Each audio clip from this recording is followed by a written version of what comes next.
আসসালামু আলাইকুম। আলোকধারা প্রকাশনী থেকে প্রকাশিত হয়েছে শেষ ভালো যার গ্রন্থটি।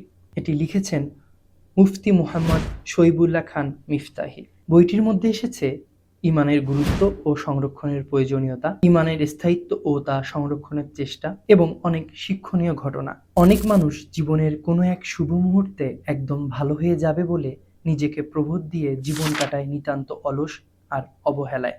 দুনিয়ার মোহে পড়ে উদাসীনতায় কেটে যায় তার দিন ও রাত। ভালো হয়ে ওঠা আর হয় না। একদিন হুট করেই সে মারা যায়। উদাসীনতার চাদর এখনই সরিয়ে ফেলতে হবে। জীবনের প্রতিটি মুহূর্তে হিসাব করে খরচ করতে হবে। যে অনন্ত জীবন সামনে আসছে তার জন্য প্রস্তুতি নিতে হবে।